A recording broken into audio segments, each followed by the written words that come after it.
Today, we commemorate the memory of those who lost their lives in the horrific accident that occurred on the Red Line Metro last June 22nd. During that terrible evening rush hour, 8 passengers were killed and over 50 were injured. One was from Maryland, but in many ways, we're all part of the national metro area.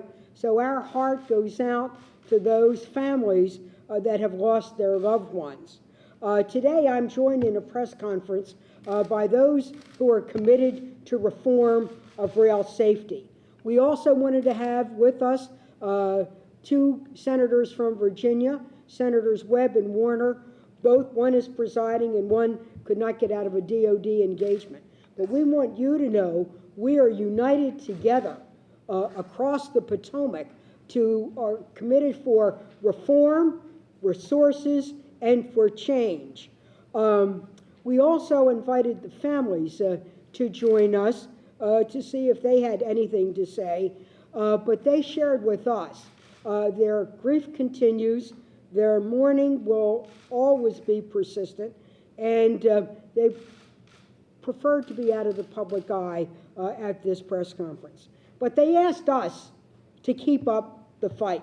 They asked us to stand with them, that for the people who died that terrible day and for the subsequent deaths that occurred at Metro, we continue to push for metro safety here and metro and rail safety around the United States of America. After that terrible event last July, there were even more deaths.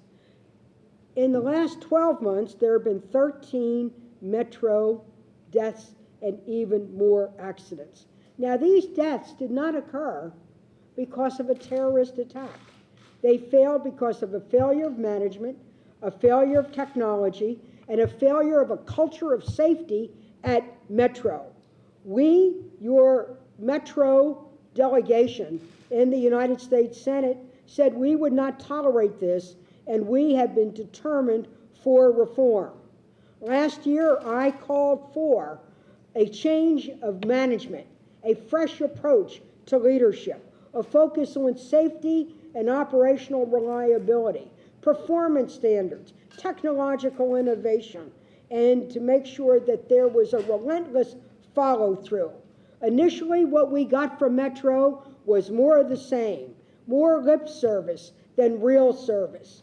And I said that having a meeting was not a solution, that we needed to change, and we needed to change then.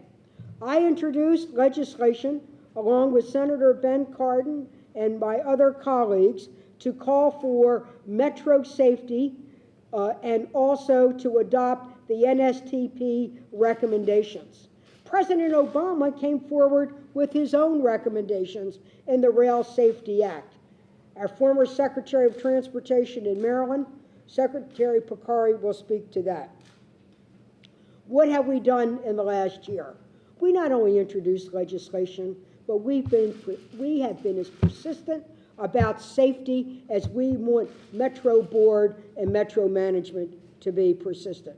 First, Senator Cardin and I made sure that there was $150 million in the Metro budget for promises made, promises kept, for there to be a federal share to make technological improvements and to begin to buy the new safety cars and to make other reforms.